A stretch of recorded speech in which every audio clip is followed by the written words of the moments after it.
Welcome everybody, I am 6am Comics, and this is reviewing my 9-year-old's comics. You know, just when I think I've officially archived every piece of worldwide comics literature, lo and behold, the dark crevices of my sweet child's landfill of a bedroom expel another forgotten piece of comic book history from their cluttered depths. And what did the darkest corners of Nolan's bedroom submit for a review this week? Well, it's the very first Black Widow comic book. Black Widow, Book 1. Now, I know what you're thinking. Hey Six, the first Black Widow comic book is named Black Widow and the Molder of Doom. Well, you would be wrong. You would be wrong. Because as it turns out, this particular issue predates that book by a good, day or two. Let's just take a look, shall we? Beginning with the overall presentation, this particular comic is a deviation from worldwide standard 8.5 by 11 floppy, and instead goes for a smaller 8.5 by 5.5 format. Given that these pages were pulled from a non-perforated sketchbook, the edges have unfortunately suffered from rushed, uneven tearing.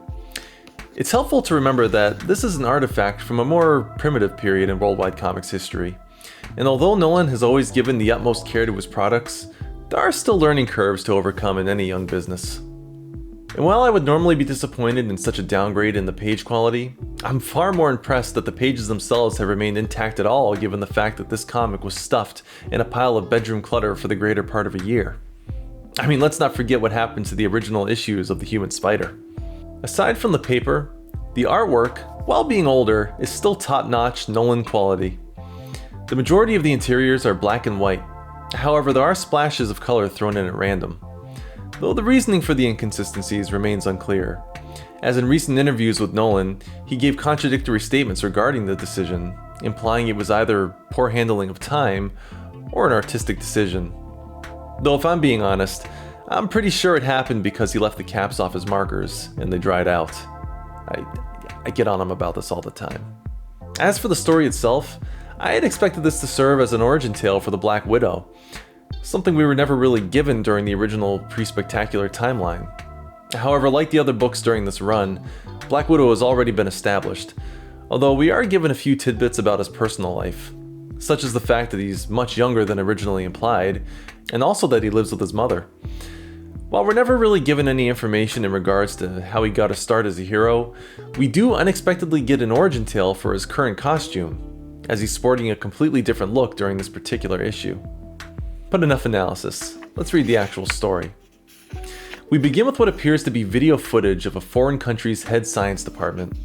Something mysterious falls from the sky and crashes into the building, leaving rubble and bodies everywhere following its impact.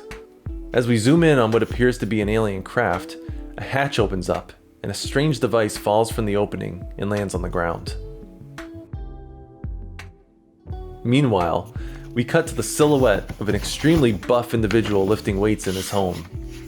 Why, it's none other than our title hero, the Black Widow, in his civilian attire.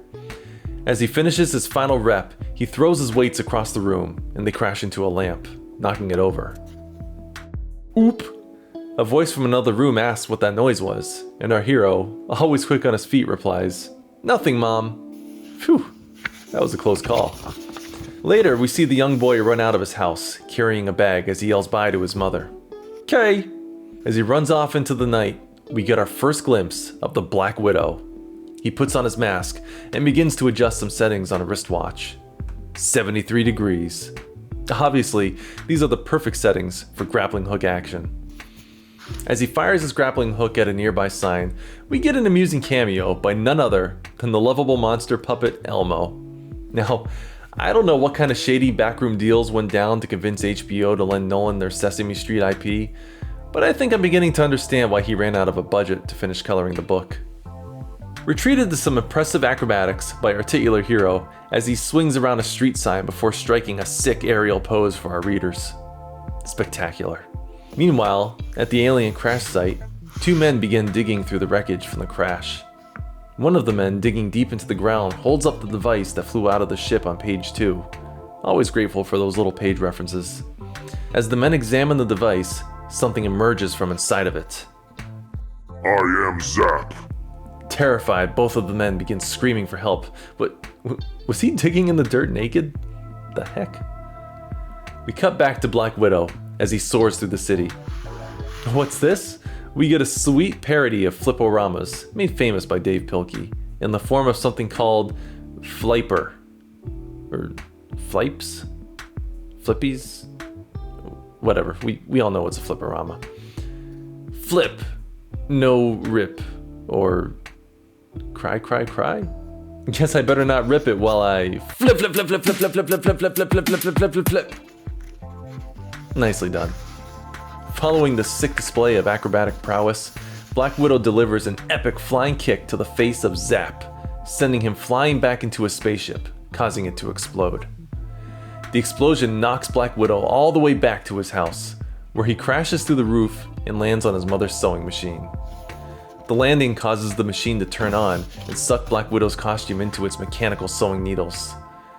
After some intense modifications from the Rogue sewing kit, a brand new costume emerges for our beloved hero.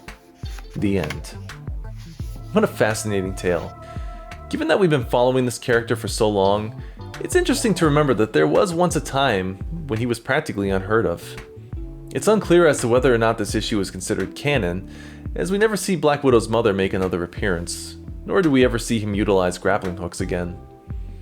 There are some minor connections, however, mostly just in theme. This is clearly taking place early in the Black Widow's career. He handles a strange opponent with relative ease. However, his lack of experience results in his being caught off guard by the explosion he technically created, resulting in more collateral damage when he crashes through the roof of his mother's house. Perhaps this is why we never see his mother or the house ever again. Maybe she grew weary of him causing so much destruction, such as him throwing weights into a living room lamp, and kicked him out. In a way, this issue ties into the first scuffle with the Molder of Doom. Flying high off his victory over an alien invader, he's overconfident when he encounters the Molder. And that same overconfidence leads to his defeat. Were it not for the intervention of the police, he surely would have been destroyed. Which is why we see Black Widow training in the following issue and ultimately claiming victory over the Molder in a way that results in less collateral damage. When you think about it, with the inclusion of this lost issue, we truly see Black Widow for what it is, a coming-of-age tale about a reckless boy who dreams of being a hero. That's a heavy theme for a 9-year-old to tackle, and yet tackle it he does, with much more finesse than most adults in the comic industry. And there you have it, the OG Black Widow comic book that was nearly forgotten. I'd like to give a special thanks to the visitors we had last week. Were it not for your pending visit, we never would have forced the boys to clean the rooms as thoroughly as they did. And thus this book would have, just never seen the light of day. In any case, my official rating is, it's buried in Noli's bedroom, which is already messy again. So next time we have company, I'm sure we'll find that rating. It's probably a good one. All right, bye.